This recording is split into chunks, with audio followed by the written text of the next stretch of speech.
Hello दोस्तों, अगर आप हमारे चैनल पर नए हैं तो मेरे चैनल को सब्सक्राइब ज़रूर करें। ये कहानी है पति पत्नी और वो। पति अभी नहा ही रहा था कि तभी फ़ोन पर मैसेज टोन बजी। पत्नी मोबाइल के पास ही खड़ी थी। उसका ध्यान फ़ोन की तरफ गया। उसने सहज ही फ़ोन उठाकर मैसेज पढ़ा। हाय, गुड मॉर्निंग डियर। किसी बेबी का मैसेज था। पत्नी सोच में पड़ जाती है कि अब यह बेबी कौन है। तब तक पति भी नहाकर बाहर आ चुका है।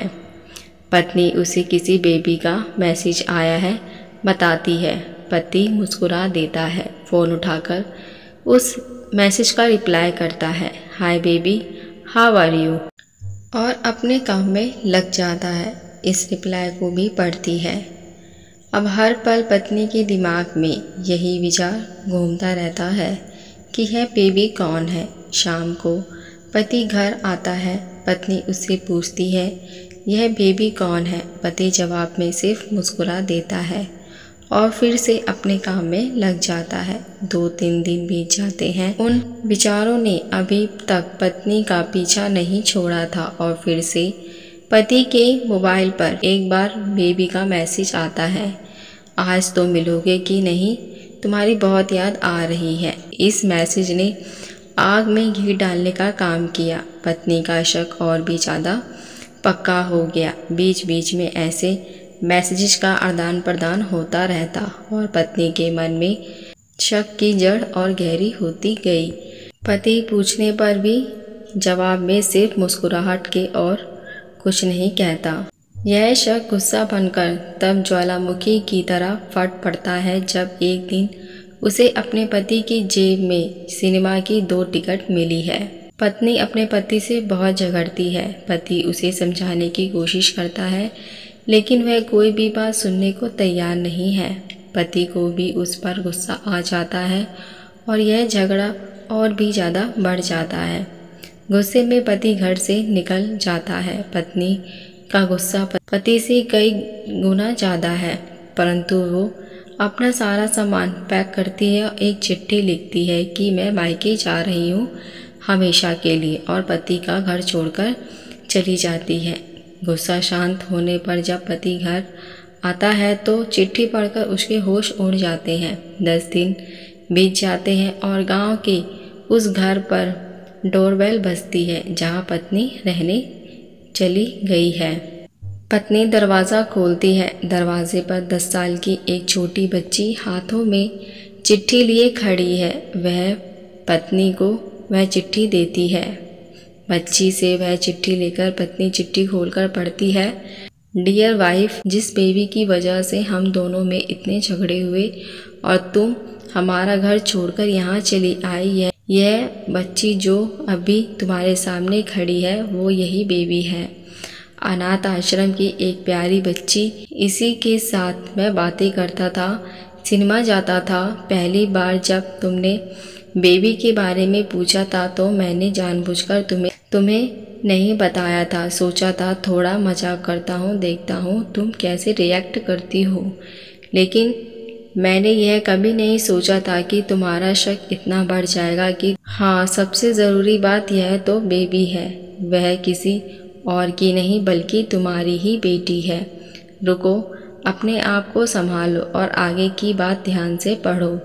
हमारी शादी की 2 साल पहले की यह बात है। तुम अपने कॉलेज के लास्ट ईयर में थी। तुम्हारे प्रोफेसर ने नोट्स लेने के बहाने तुम्हें बुलाया था और तुम्हें चाय में इन नशीली दवाइयाँ खिलाकर ना करने वाला काम किया था। इसमें तुम्हारी कोई गलती नहीं थी, लेकिन कुदरत ने अपना काम किया और तुम्हारे पेट में इस बेबी को डाल दिया। काफ़ी प्रयास करने के बाद भी अबॉर्शन नहीं हुआ तो तुम्हारे घर वालों ने समाज के डर से तुम्हें 6 महीने तक घर में ही रखा। तुम्हारे पिताजी खुद एक डॉक्टर हैं, इसलिए यह बिन मांगा बच्चा बड़ी आसानी से बिना किसी के कानों कान खबर हुए इस दुनिया में आया। भविष्य में तुम्हारी शादीशुदा ज़िंदगी में कोई प्रॉब्लम ना हो, इसलिए तुम्हारे पिता ने इस बच्चे को गांव के एक अनाथ आश्रम में छोड़ दिया। यह बच्चा मतलब यह बेबी जो अभी तुम्हारे सामने खड़ी है। अगर अभी भी विश्वास नहीं हो रहा है तो इस बच्ची के गाल पर वो तिल देख लो जो शायद तुमने उसे आखिरी बार रोते हुए देखा होगा, या फिर अपने पिताजी से पूछ लो। पत्नी जल्दी से उस बच्ची को अपने पास लेकर उसके गालों के तिल को देखती है। उसका मन भर आता है, उसकी आंखों में आंसू आ जाते हैं, लेकिन अभी भी चिट्ठी बाकी है, इसलिए वह आगे बढ़ती है। मुझे पता है अभी भी तुम्हारे मन में यह सवाल उठ रहा होगा कि यह सब मुझे कैसे पता। तुम्हें बता दूंगी मैं कि यह सब तुम्हारे खुद के पिता ने ही अपने मन में उठ रहे पश्चाताप को शांत करने के लिए शादी के 1 महीने पहले मुझसे मिलकर सारी बात मुझे बताई थी। उन्होंने यह भी कहा था कि अगर मैं चाहूँ तो शादी से इनकार कर सकता हूँ। मैं स्वीकार किया, लेकिन इस पूरी घटना में तुम्हारी कोई गलती नहीं थी और हमारी शादी हो गई। तुमने मुझे बहुत प्यार दिया, लेकिन तुम्हारे पिता से बेबी के बारे में जानने के बाद मैं उसे मिलने बिना नहीं रह पाया। मैं बीच बीच में उससे मिलता था। उससे मिलने, उसके साथ समय बिताने मुझे अच्छा लगता था। इतनी प्यारी बच्ची बिना किसी गलती के क्यों सज़ा भुगते। बस इसलिए मैं उसे थोड़ी सी खुशी देने की कोशिश करता था। बस मुझे इतना ही कहना था। अगर तुम फिर से अपने घर आकर मेरे साथ रहना चाहो तब और सिर्फ तभी गैलरी में आ जाओ। तुम्हारा और सिर्फ तुम्हारा डियर पति।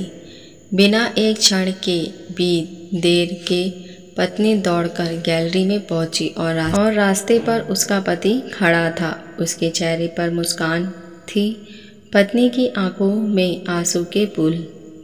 कारण कुछ भी हो, अपने दोनों के बीच में कभी भी सबको थोड़ी सी भी जगह मत दो, क्योंकि दुनिया में हर बीमारी का इलाज है, लेकिन शक नाम की बीमारी का कोई इलाज नहीं है। मन शांत रखो, जो भी मन में आए एक दूसरे को बताओ।